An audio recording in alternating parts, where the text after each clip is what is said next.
Makin hangat kejadian terbaru politik tanah air berkaitan langkah Dubai yang kini makin hangat diperkatakan oleh semua orang. Hal ini diakui sendiri oleh Timbalan Perdana Menteri Datuk Seri Zahid Hamidi.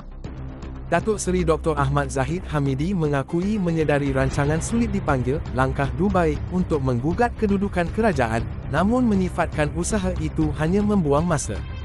Bercakap pada sidang media di pejabatnya di sini, hari ini, Pengerusi Barisan Nasional, BN, dan Presiden UMNO itu menjelaskan, sebarang langkah menukar kerajaan menerusi akuan bersumpah SD, bukan satu cara yang baik. Laporan dari segi perisikan memang kami peroleh seawal penerbangan mereka sampai ke tempat itu, di Dubai.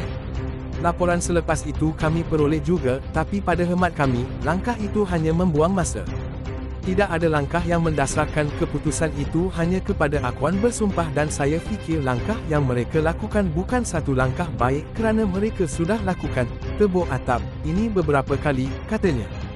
Ditanya siapa individu yang terbabit dalam gerakan itu berdasarkan laporan perisikan yang diperoleh, Ahmad Zahid bagaimanapun enggan mendedahkan identiti mereka. Sebaliknya, Ahli Parlimen Bagan Datuk itu menasihatkan individu terbabit menunggu sehingga pilihan raya umum akan datang jika mahu membentuk kerajaan baru.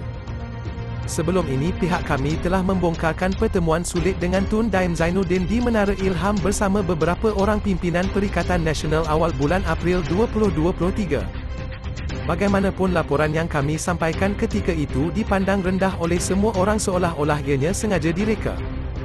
Bekas Menteri Kewangan Tun Daim Zainuddin ketika itu didakwa telah mengadakan beberapa pertemuan sulit dengan 3 pemimpin politik parti-parti pembangkang.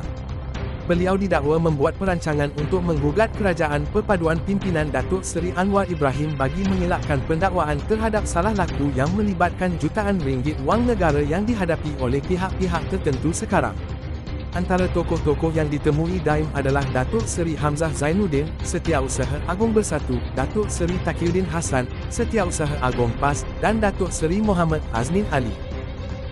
Sejak pertemuan tersebut, mereka dikatakan kerap kali berjumpa tetapi kian lama berita pertemuan ini menjadi tidak lagi diperkatakan hinggalah berita bangunan Menara Ilham milik Tun Daim mula disita, maka situasi kembali panas. Bayangkan sekian lama Perdana Menteri demi Perdana Menteri bertukar ganti, tiada mana-mana Perdana Menteri ketika itu berani mengusik jutawan kaya raya di Malaysia melainkan Perdana Menteri ke-10. Berikutan tindakan berani menyita Menara Ilham, beberapa orang bekas Perdana Menteri dikatakan mulai ketakutan kerana mendapat khabar berita bahawa nama mereka turut bakal disiasat oleh SPRM. Orang ramai hairan sikap beberapa orang pemimpin pembangkang terutamanya PAS yang bermati-matian menyokong usaha menyelamatkan tokoh korporat tersebut yang dikatakan telah melesapkan sejumlah besar wang rakyat. PAS merupakan parti yang memperjuangkan Islam sepatutnya menyokong usaha kerajaan banteras penyamun duit negara sebelum ini tetapi pemimpin PAS cuba pertahankan mereka itu. Bagaimanapun langkah Dubai kali ini dikatakan gagal atas beberapa faktor antaranya kecekapan pihak KDN dan pihak polis berjaya menyekat kemasukan duit ratusan juta ringgit yang cuba dibawa masuk ke Malaysia untuk tujuan membeli ahli parlimen tertentu.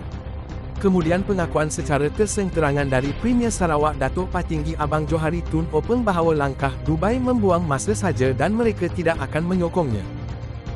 Premier Sarawak, Tan Sri Abang Johari Abang Openg hairan kerana turut dikaitkan dengan langkah Dubai bagi menjatuhkan kerajaan perpaduan apabila namanya secara tidak langsung disebut kononnya sebagai bakal Perdana Menteri. Beliau menegaskan bahawa gabungan Parti Sarawak GPS pimpinannya hanya mempunyai 23 kerusi di Parlimen dan beliau tidak berminat untuk menerima jawatan Perdana Menteri hanya kerana mahu menyertai pakatan bagi menjatuhkan kerajaan sedia ada.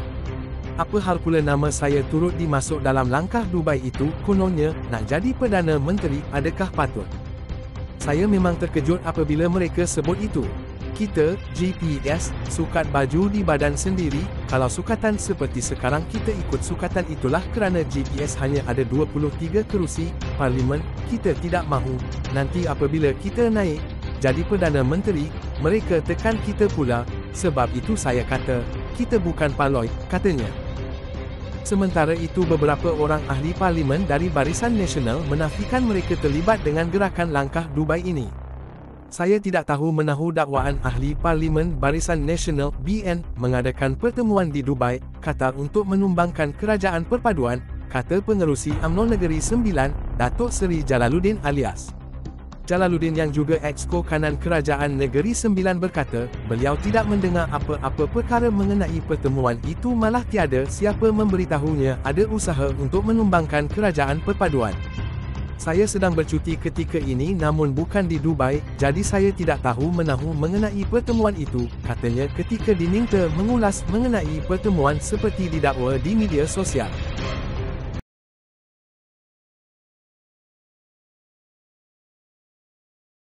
Selaku Timbalan Perdana Menteri, sudah pastilah Datuk Seri Ahmad Zahid mengetahui tentang setiap pergerakan-pergerakan diorang ni. Daripada diorang naik kapal terbang nak pergi ke Dubai, masa berada di sana, sudah pastilah pergerakan mereka diawasi, perjumpaan mereka. Biasanya memang kita punya badan penyiasat akan buat kerja-kerja espionage ataupun buat kerja-kerja pengintipan dan sebagainya. So setiap pergerakan mereka kita tahu, boleh jumpa ke tak boleh jumpa ke, siapa yang menghadiri perjumpaan, siapa yang peringkat awal nak pergi, lepas tu dah tahu benda dah kecoh tak berani pergi, macam-macam. Semua sudah pastilah Presiden UMNO yang merupakan Timbalan Perdana Menteri tahu tentang apa yang berlaku. Jadi memang seperti mana yang diungkapkan oleh Datuk Seri Anwar Ibrahim dan juga Timbalan Perdana Menteri kita Datuk Seri Zahid, memang ada langkah Dubai dan memang ada usaha untuk menarik ahli-ahli parlimen kita untuk bersama dengan mereka. Dan usaha ini dilakukan bukan hanya oleh mereka yang berada di dalam politik yang takut menjadi kluster mahkamah ataupun sudah menjadi kluster mahkamah, takut nak ke penjara Sungai Buloh ataupun Kajang,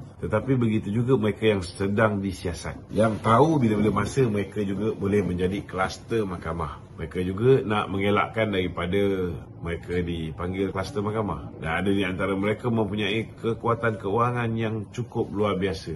Tapi seperti mana yang saya sebut, kalau dia ada kekuatan keuangan yang cukup luar biasa sekalipun boleh menumbangkan kerajaan, dia perlu memastikan bahawa kerajaan baru dapat dibentuk. Dan kerajaan baru tidak mungkin dapat dibentuk tanpa perkenan Kebawah Yang Maha Mulia Seri Paduka Baginda Yang di-Pertuan Agong, dan tanpa perkenan ketua-ketua parti yang akan memutuskan secara en bloc parti mereka mahu menyokong siapa sebagai Perdana Menteri. So, dua perkara ni dah tentu tidak mungkin akan berlaku. Ada usaha untuk cuba buat kacau je. Usaha untuk menarik ahli parlimen memang tak boleh. Kalau nak belanja sampai 750 juta macam yang adalah 2-3 orang blogger cakap ni, saya rasa tak logik. Ingat apa, Daim nak belanjakan duit dia sesuka hati macam tu. Dia nak belanja, mestilah ada end result dia. Orang takkan mengeluarkan modal untuk sesebuah perniagaan, tetapi kalau perniagaan itu dia tahu tak berjaya, tak ada return of investment. Kalau misalnya duit keluar beli-beli ahli parlimen, kerajaan tumbang. Tapi tak boleh dibentuk kerajaan baru yang boleh memastikan dia selamat daripada menjadi kluster mahkamah. So buat apa dia bayar? Jadi kita kena fikir juga.